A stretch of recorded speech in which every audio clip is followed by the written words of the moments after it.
Boa tarde, pessoal. Tudo bem? Hoje teremos aula de ética, né? E daremos início ao artigo 1º e seguintes do Código de Ética e Disciplina, que fala da ética do advogado, né? E eu vou elencar aqui artigo por artigo, inciso por inciso, e vou explicando um a um para vocês, tá bom? Espero que todos estejam bem e que a gente retorne em breve o mais rápido possível aí, todo mundo com saúde, tá bom, pessoal? Então hoje teremos da ética do advogado. No seu artigo 1º do Código de Ética e Disciplina, ele traz que o exercício da advocacia exige conduta compatível com os preceitos desse código, do estatuto, do regulamento geral, dos provimentos e com os princípios da moral individual, social e profissional. Verifiquem que ele colocou a conduta compatível num aspecto muito amplo, né? Porque ele trouxe individual, social e profissional. Ele não trata aqui simplesmente da nossa atuação profissional, mas ele quer dizer que temos que ter uma conduta compatível com o exercício da profissão que escolhemos em qualquer momento. Não quer dizer que a gente estará no exercício da advocacia permanentemente, mas que a gente deve se comportar de uma forma que seja condizente com a profissão que a gente ocupa. Certo, pessoal? Por isso que eu falo sobre redes sociais. Não que vocês não tenham que se divertir, os excessos é que são os problemas, né? Ficar postando coisas assim que pode trazer alguma repercussão negativa à sua própria imagem, saber se comportar nos lugares. A partir do momento que você escolheu exercer a advocacia, ou a magistratura, o Ministério Público, né, as carreiras jurídicas, a gente tem que ter uma conduta compatível com aquela profissão que a gente exerce, como também medicina, arquiteto, engenharia, como qualquer outra profissão, né? Então, assim, precisamos se policiar e se cercar de algumas coisas para que a gente tenha adquirido assim respeito dos colegas, até pela conduta que nós temos no nosso dia a dia, tá bom, pessoal?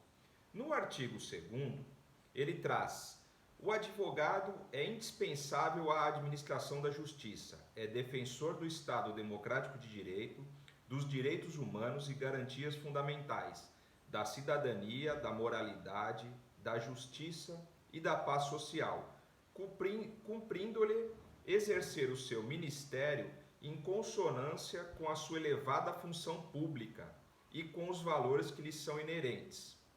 Não que o advogado é um funcionário público, mas ele exerce uma função social que abrange todo esse leque de variedades que o artigo 2º traz. E é verdade, né, pessoal? Indispensável a administração da justiça, porque você depende do advogado, a não ser causas específicas, né, que não depende de advogado, juizado especial, ou na trabalhista, quando você é reclamante. Você depende da habilidade, do conhecimento do advogado para buscar uma melhor solução para o seu problema, né? Então, defensor do Estado Democrático de Direito. Todos nós somos defensores do Estado Democrático de Direito, né? Mas principalmente os operadores de direito, que são efetivamente os que têm conhecimento sobre a matéria, né? Dos direitos humanos e garantias fundamentais. São aqueles trazidos na Constituição Federal, da cidadania, da moralidade, da justiça e da paz social. Esse artigo ele elenca muito bem tudo que a gente deve se pautar e seguir na nossa carreira e até como ser humano aí, né? Eu acho que isso é um dos artigos mais bonitos, aliás, do Código de Ética e Disciplina. Ele especifica muito bem qual é a função do advogado, né? Aí ele traz num parágrafo único: são deveres do advogado. Primeiro, preservar em sua conduta a honra, a nobreza e a dignidade da profissão, zelando pelo caráter de essencialidade e indispensabilidade da advocacia. Foi o que eu falei lá no artigo 1º, né, pessoal? Preservar em sua conduta, preservar a sua conduta, a sua honra, a sua nobreza e a dignidade da profissão que você exerce. E eu acho que é isso, nós temos que se pautar nesses quatro alicerces para que a gente tenha uma carreira de sucesso e que eu digo que sucesso está muito ligado ao respeito que os outros colegas da mesma profissão têm conosco, né? É muito gostoso quando um colega, um outro operador de direito, ele vem te procurar para tirar algum tipo de dúvida, alguma coisa assim, né? Significa que ele considera que você também tem um certo conhecimento para poder ajudar ele, né? Eu acho que o sucesso está muito ligado a isso, porque você pode ter certeza. É igual um médico quando procura outro médico, né? Um advogado quando procura um advogado, você não vai procurar qualquer advogado para tirar uma dúvida, você não vai procurar qualquer médico para tirar uma dúvida, né? Um outro médico, não é verdade? A gente quer o que tem de melhor. Então eu fico muito satisfeito quando os colegas compartilham comigo ou me ligam tirando alguma dúvida ou pedem um posicionamento meu sobre algum caso. Isso significa que acho que nós estamos caminhando e trilhando no caminho do sucesso, né? Claro que, como qualquer outra carreira, isso depende muito, pessoal, é um estudo contínuo, né? Não tem jeito, você fez direito, não basta só você ir lá, prestar o exame de ordem, passar e receber a sua cédula profissional, ou prestar o concurso. Se você quiser efetivamente adquirir conhecimento, você tem que ir incansavelmente, incessantemente ir buscar conhecimento, pessoal. Vocês conhecem aí muito bem a minha carreira aí, eu não paro, né? Eu acabo uma pós, começo um MBA, acabei o MBA, comecei outra pós, faço outra pós, daí depois gravamos um vídeo para compartilhar com os colegas, damos palestras, damos aula, escrevendo no livro, não tem jeito, escrevendo matérias, e é assim, é constante, né? Isso tem que estar na veia, né, pessoal? Isso tem que estar na veia. Eu gosto muito da profissão que eu exerço, tanto da advocacia como ser professor, né? Me satisfaz muito isso, me satisfaz muito. Então, eu acho que é por aí que nós temos que caminhar, tá? O inciso segundo, ele diz o seguinte: atuar com destemor, independência, honestidade, decoro, veracidade, lealdade, dignidade e boa-fé. Eu acho que isso é para qualquer profissão, né, pessoal? Para qualquer profissão, né? Destemor, nós não temos que temer nada no exercício da advocacia. Só temos que tomar cuidado para não cometer nenhum tipo de excesso, né? Mas dentro do que aquilo que nos é permitido, não temos que ter qualquer temor de nada, né? Independência, claro. Você não depende de ninguém para o exercício da advocacia. Basta você estar devidamente habilitado, você é advogado, você tem total independência para tomar a decisão que você quiser, o caminho que você quiser e qual for o melhor caminho aí para o seu cliente, né? Honestidade, pessoal, daí não temos nem o que falar, né? Honestidade, eu acho que na advocacia o que nós mais temos é uma relação de confiança cliente-advogado, né? Nós temos que pautar toda a nossa vida, sermos referências, né? Honestidade não tem nem muito o que comentar, eu acho que decoro, bom, é a mesma coisa, né? Ele vem repetindo ali, decoro, claro que temos que ter decoro, né? Trato, bom trato, um linguajar polido, né? Tomar cuidado com o que fala, da forma de posicionamento, né? Não virar aqueles advogados boxeadores, né? Quer ganhar na porrada, não vai ganhar na porrada, pessoal, você vai ganhar no conhecimento, né? Quem tiver melhor conhecimento, um conhecimento mais aprofundado, tiver melhor preparado para aquela ação, tem grande possibilidade de vencer o processo, né? Veracidade, bom, isso nem temos o que falar, né? Lealdade, claro, temos que ser leal com os colegas, com os juízes, com os promotores e com as partes, né, pessoal? O jogo processual, eu uso a palavra jogo, mas porque eu entendo que o processo é como se fosse um jogo de xadrez, né? Quem mover as peças certas tem grande possibilidade depois de no final falar checkmate, né? Então é assim que funciona, né?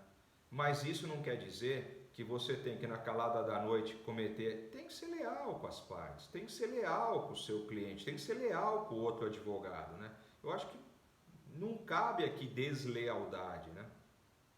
E dignidade, Bom, isso nem se fala em boa fé. Claro, nós temos que estar pautados em sermos pessoas dignas e praticantes da boa fé, né?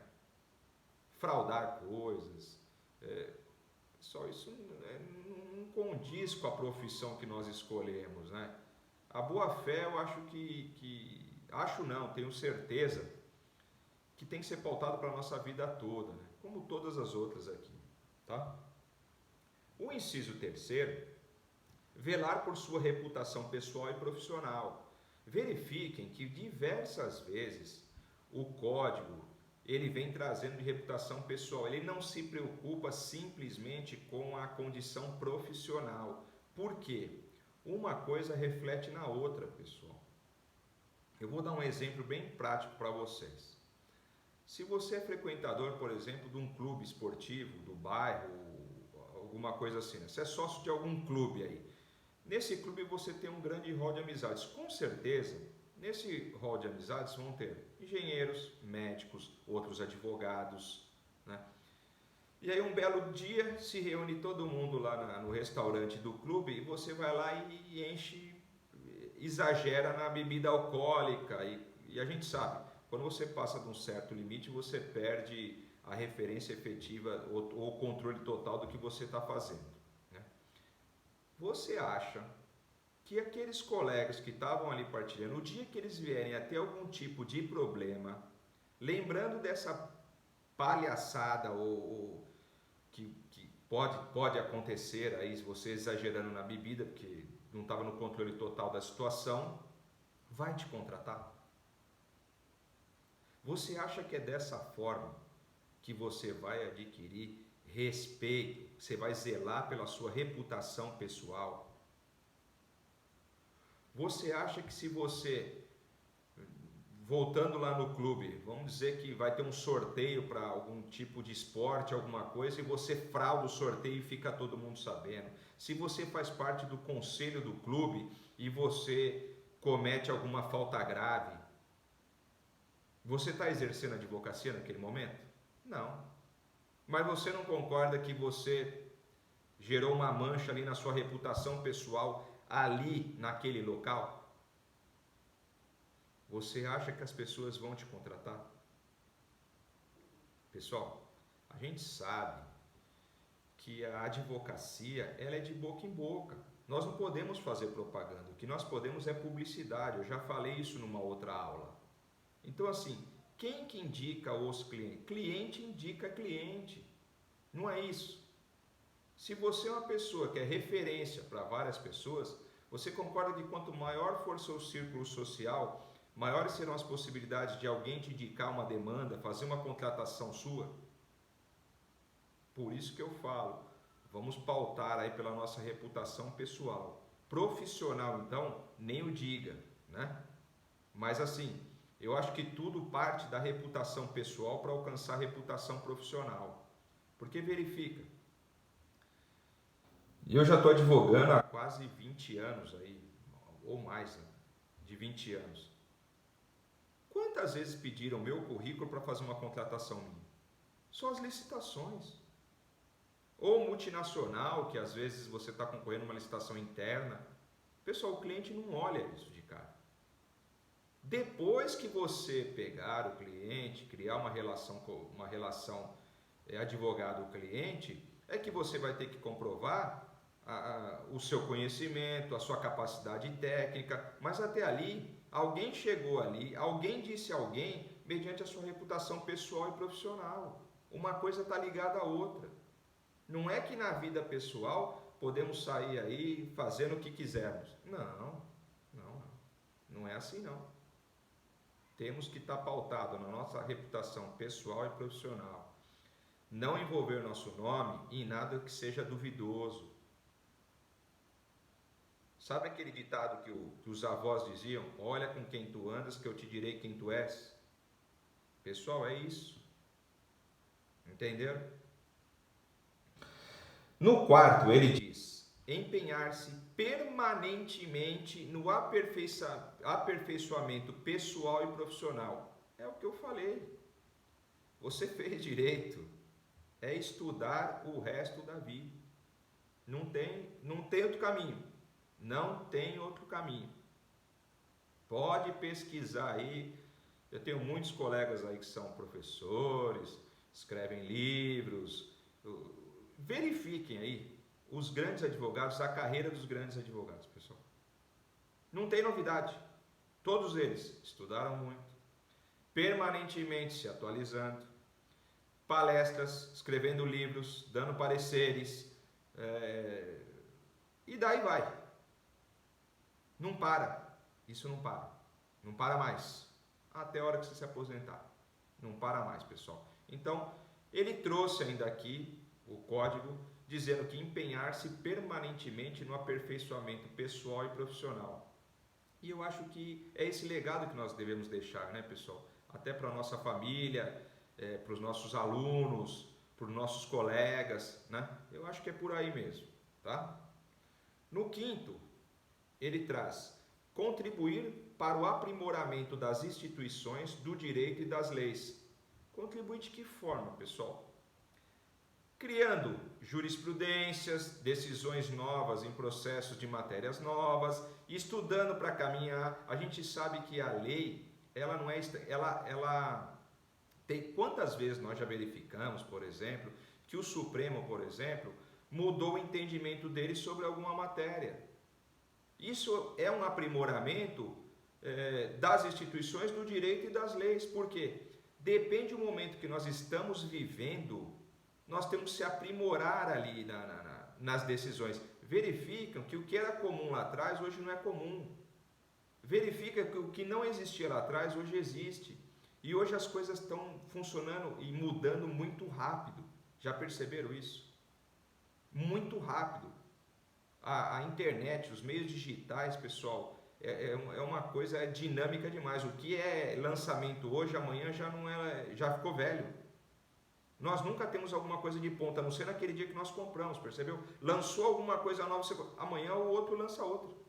Depois da manhã, perceberam isso? A velocidade disso é muito grande, né? Então, assim, nós temos que ir se aprimorando, nós temos que caminhar junto com as instituições, o direito e as leis, tá bom?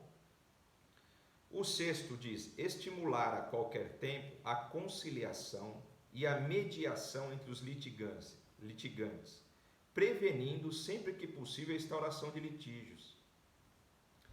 Esse é um inciso que, até agora, é o inciso que eu vejo mais atual. Por quê? Porque antes parece que a gente queria litigar. O cliente vinha, não, vamos litigar, não, acho que você tem direito, eu acredito nisso que você me falou, a jurisprudência me traz um amparo em cima disso, nós vamos litigar, o negócio é entrar com processo. Não é bem assim. A experiência depois vai te dizer que não é bem assim. O processo demanda tempo, demanda dinheiro, e muitas vezes aquele parecer que seria uma saída de uma corrente minoritária, o cliente pode chegar lá no final e perder o processo. Isso significa que você tem grande possibilidade de perder o cliente, porque a gente sabe que apesar de exercermos uma atividade de meio, o cliente sempre quer o resultado. E poderia ser, que antes de entrar com o litígio, ligasse para o advogado da outra parte, se a parte tivesse advogado, ou tentasse uma composição amigável, pode ser que você deixaria satisfeito você, seu cliente, a outra parte e o outro advogado se tiver. Eu acho que conversar antes, nós temos nos utilizado muito disso. Conversar antes da outra parte, litigar, olha, temos um problema aqui, fomos procurados por fulano de tal, Beltrano, pela empresa X. E ele trouxe um problema que nós entendemos, que acho que antes de demandar judicialmente, a gente podia sentar e conversar para ver se a gente faz uma composição que fique bom para todas as partes. Agora também, pessoal, ir para uma conciliação ou uma mediação, achando que você 100% vai levar tudo o que você quer, eu acho que não há nem conciliação e nem mediação, né? Conciliar é que fique bom para ambas as partes. Mediação, nós vamos depender aí de um mediador para poder mediar as partes, quando as partes não têm condições aí de se conversar, né? Então, assim, temos que ir preparado, colocar os riscos para o cliente, dizer que entraremos em contato, porque assim, a grande possibilidade de você resolver rápido aquele problema, de você tirar aquela dor de cabeça do seu cliente, da outra parte também ficar sem essa dor de cabeça e do outro advogado também ficar sem essa dor de cabeça, é resolver o problema, é muito grande. E a gente sabe que às vezes a vaidade nossa, né, não deixa fazer isso. Não, eu quero litigar, eu quero a sentença totalmente procedente. Eu acho que não é bem assim. Claro, tem hora que não dá, tem problemas que não tem jeito. Você conversa, mas assim, não dá para ceder mais também do que pode prejudicar o seu cliente. Então a gente vai ter que, um caso ou outro, litigar. Mas se as partes pudessem conversar antes, vir desarmadas não com arma, pessoal, sem nenhum qualquer resquício, não para ir lá para bater boca, para brigar, mas para vir preparadas para resolver o problema, eu acho que seria um grande avanço. Isso tem acontecido no mundo inteiro, né? Ao invés de litigar, a gente sabe que tem países que você entra com algum tipo de processo judicial, por exemplo, nos Estados Unidos, salvo engano, na Califórnia, que eles brecam o processo e mandam você ir para mediação ou para arbitragem. Não, vai lá primeiro, né? Então, assim, eu acho que a gente poderia pegar esses bons exemplos de resolver o problema, diminuir a quantidade de demandas que você precisa efetivamente de uma decisão judicial, de uma decisão estatal, né, de uma imputação ali para um cumprimento de alguma coisa. E eu acho que o caminho hoje é esse, tá? Essa é a minha opinião sobre conciliação e mediação. E também chegar preparado numa audiência de conciliação ou numa reunião que você marque com as outras partes, sem qualquer tipo de arrogância, sem qualquer, né, desprovido de qualquer tipo desse tipo de picuinha, esse tipo de coisa, né, pessoal? Tá bom? Mas eu acho que assim, vocês que vão começar aí a advogar, ou prestar concursos agora, pensem muito bem nisso, tá? Na conciliação, na mediação e na arbitragem, tá bom? O 7.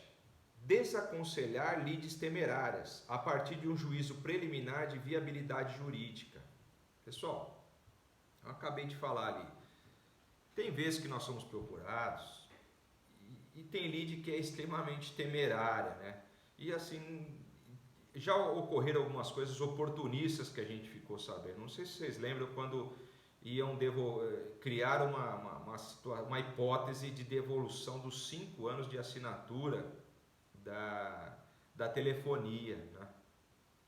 Foi uma enxurrada de demandas até que deu repercussão geral e aí decidiu tudo de uma vez e todo mundo perdeu, porque usaram de parâmetro uma jurisprudência, salvo engano era uma aeromoça, que ela iria ficar fora do país durante 1 ano, 2 anos, não sei. Ela mandou uma carta, algum meio de comunicação para a empresa de telefonia, dizendo que suspendesse aquele período a assinatura dela. E ela conseguiu, né? E ela conseguiu. E aí criou-se essa jurisprudência judicial. E daí deram entendimento, aumentaram isso numa proporção gigante, deram entendimento que o seguinte, que não era devido, que quem pagou teria que ser ressarcido. E não era nada disso, era um caso específico, com uma situação extraordinária. Então, assim, esse tipo de demanda, quando vem assim de pancada, que criam algumas... Como essa tiveram várias, né? Mas assim, calma, verifique. Quando nos procuraram nessa época, nós aconselhamos a não entrar com esse tipo de demanda, porque a demanda era muito arriscada. Então assim, a gente deu pareceres contrários à demanda, dizendo que a jurisprudência não dizia bem isso. Tivemos clientes que foram procurar outros advogados dizendo que a gente não quis entrar com a demanda e perderam a demanda e voltaram para o nosso escritório. Então assim, Cuidado com isso. Se você não acreditar na demanda que você está sendo contratado, você diga que não acredita. Porque se você já entrar pensando que você não acredita na demanda, pessoal, é melhor não pegar o processo. Você vai ter cliente de uma ação só. Vai perder aquela e nunca mais o cliente te procura. Às vezes não, sempre que você entender que a demanda não é cabível, se coloque nessa posição. Tá bom? E o oitavo diz o seguinte: abster-se de, né? Deve se abster.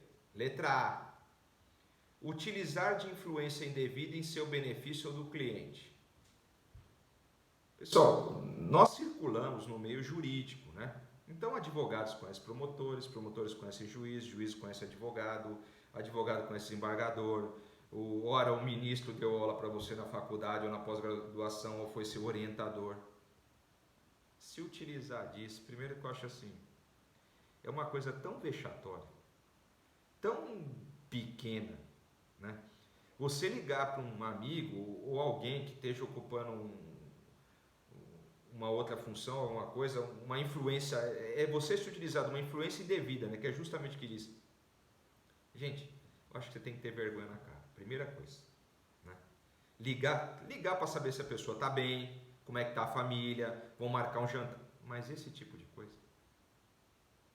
desculpa, acho que para mim já basta, tá bom? Vamos para a letra B. Vincular seu nome a empreendimentos sabiamente escusos. Eu já falei sobre isso, né? Você vincular seu nome a divulgando o seu nome aí com coisas que você não sabe muito bem o que está fazendo, colocando o seu nome aí para constituir sociedades, né? Batendo lá sem você tomar conhecimento quem são os sócios, isso é muito comum, isso é um perigo. Documentos de laranja lá no meio de constituindo empresas e você assinando. Pessoal, você tem que assinar aquilo que você efetivamente fez, que você elaborou, que você verificou. Eu dei o exemplo do contrato social, porque já ouvi falar muito disso. Cuidado com isso. Letra C. Emprestar concurso aos que atentem contra a ética, a moral, a honestidade e a dignidade da pessoa humana.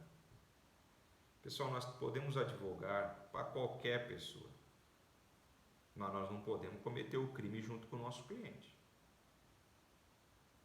Isso é absurdo, eu já falei isso em várias aulas minhas. Não tem problema para quem você vai advogar. Aliás, deve advogar, não há problema algum. Agora, prestar concurso a essas pessoas, cuidado. Entender-se, letra D, entender-se diretamente com a parte adversa que tenha patrono constituído sem o assentimento deste. Você gostaria que outro advogado da outra parte ligasse diretamente para o seu cliente para tentar fazer o acordo, para tentar alguma coisa? Então, o que é fácil, ética. O que você não quer para você, não faça para os outros. Entenda bem isso. Se a outra parte tem advogado constituído, para quem que você deve ligar? Pro advogado. Ah, mas o advogado não me dá retorno. Peticiona nos autos. O que não pode é ligar para outra parte. Está aqui, é proibido. Abster-se. Letra E. Ingressar ou atuar em pleitos administrativos ou judiciais perante autoridades com as quais tenha vínculos negociais ou familiares. Pessoal, um processo seu cai com um juiz que era um amigo ali de faculdade e que vocês têm uma lanchonete, alguma coisa junto, ou um outro negócio junto, ou cai com a sua filha, né? Sua filha prestou concurso, eu estou ali, minha filha vai prestar concurso, cai um processo meu. Pessoal, não pode isso. Não pode isso. Concorda? A parcialidade é perigoso. Você anda numa linha muito perigosa, né? Tá certo? Letra F. Contratar honorários advocatícios em valores aviltantes. Ora, o estatuto, o código e a tabela de honorários, elas trazem o mínimo que você deve cobrar e ora elas trazem o máximo que pode ser cobrado. Basta você seguir aquilo ali. qual é o mínimo que a ordem te autoriza e qual hora ela diz qual é o máximo. Na esfera penal, por exemplo, ela só traz quais são os mínimos, né? E eu me lembro de uma história que um advogado teria cobrado 1 milhão, 2 milhões, 5 milhões, não me lembro muito bem qual era o valor, para um habeas corpus, alguma coisa assim. Pessoal, depende da gravidade do caso, da capacidade técnica do advogado e da capacidade financeira do cliente dele, da gravidade do caso. Se a ordem não estipulou qual é o máximo, não tem máximo, né? E ora ela especifica em percentual, caso de inventário, por exemplo, até 6%, de 2 a 6. Se você cobrar 6, tá tudo bem. Você não pode cobrar 10, porque ela falou que é 6, né? Na esfera trabalhista é 30, não pode cobrar 50, não é isso? Mas quando ela só traz o mínimo, um habeas corpus, o mínimo R$ 1.128. Ela não diz qual é o máximo. E eu sei que começou uma onda de vamos representar esse advogado absurdo, tal. Pessoal, vamos estudar primeiro. Vamos verificar o que pode, o que não pode. Né? Quando eu ouvi falar na época um monte de, não, mas é um absurdo, o que é isso? Por que é um absurdo? Qual é o absurdo? A ordem trouxe qual é o máximo? Não, tá tudo bem. Não é isso? Entenderam? 9. Pugnar pela solução dos problemas da cidadania e pela efetivação dos direitos individuais, coletivos e difusos. Pessoal, nós sempre temos que tentar fazer isso, é o que eu digo. É solução de problema. A partir de agora, nós estamos para resolver soluções de problemas. Muitas vezes patrimoniais, né? Muitas vezes patrimoniais, porque perceba, o médico lida muito com a vida e nós lidamos com a liberdade e com o patrimônio das pessoas, né? O advogado. Então o médico trabalha muito com a vida e nós com a liberdade e patrimônio das pessoas. Se você verificar, é bem isso. O 10. Adotar conduta consentânea com o papel de elemento indispensável à administração da justiça. Justamente, já falamos, ele veio só reforçar aqui. Temos que ter condutas compatíveis com o exercício da profissão. Somos indispensáveis à administração da justiça. Não pode ter justiça no processo se não tem advogado. Não é isso? 11. Cumprir os encargos assumidos no âmbito da Ordem dos Advogados do Brasil ou na representação da classe. Eu, por exemplo, sou relator do Tribunal de Ética e Disciplina. Há 10 anos, até mais que 10 anos já, seguidos, né? Continuo hoje.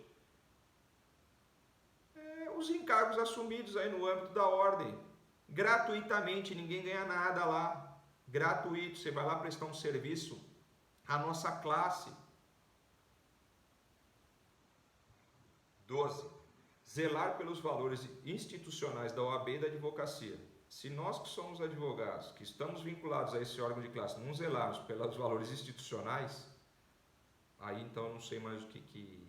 Eu fico extremamente chateado quando ainda hoje em dia você vê um cliente pingando do escritório no outro e sempre está falando mal do último advogado. A hora que ele sair lá do seu, ele vai falar mal de você, né?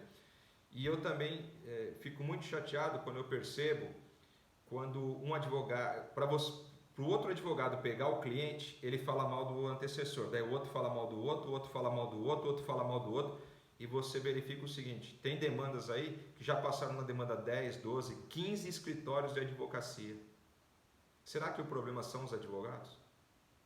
Eu acho que antes de a gente falar sobre o trabalho do outro, pessoal, a gente tem que estudar muito, dar um parecer muito, é uma coisa bem complicada, a não ser que seja perda de prazo, mas assim, discussão de teses. Será que nós sabemos tudo? Será que nós somos o melhor? Todas as vezes que a gente se achar que a gente sabe tudo, que a gente é o melhor, nós vamos errar. Nós vamos errar, nós temos que ser humilde, nós temos que estudar todos os dias, estudar todas as horas, se preparar para demandas, se manter atualizado. Eu acho que é isso que nós vamos fazer. Não ficar falando mal da tese do outro advogado. Temos que respeitar os colegas. Temos que ser humilde. E eu tenho grandes exemplos aí pela vida de grandes advogados que me ajudaram aí no começo de carreira e hoje também tenho certeza que se eu precisar e se eu ligar, estarão dispostos a ajudar. E é isso que eu tenho feito com os outros colegas que vêm se formando. A gente pega os mais experientes, vai ajudando os menos experientes. Tá certo? E para acabar, o 13º. Ater-se quando, no exercício da função de defensor público, a defesa dos necessitados. Isso já é uma predisposição, né, pessoal? Se você se propor a isso, né? Hoje nós temos a defensoria pública, né? Mas a gente sabe que existe aquele convênio. Se você exercer a sua função como defensor lá, faça da melhor maneira possível, né? Porque às vezes a gente sabe que é por indicação ali da matéria que você se cadastrou e tal. Não importa, pessoal. Faça sempre o seu melhor, tá bom? Eu acho que assim, para encerrar hoje, o sucesso está pautado em tudo isso. Pode ter certeza que o sucesso está pautado em tudo isso. Tá bom? Obrigado, uma boa noite para vocês. Tchau, tchau.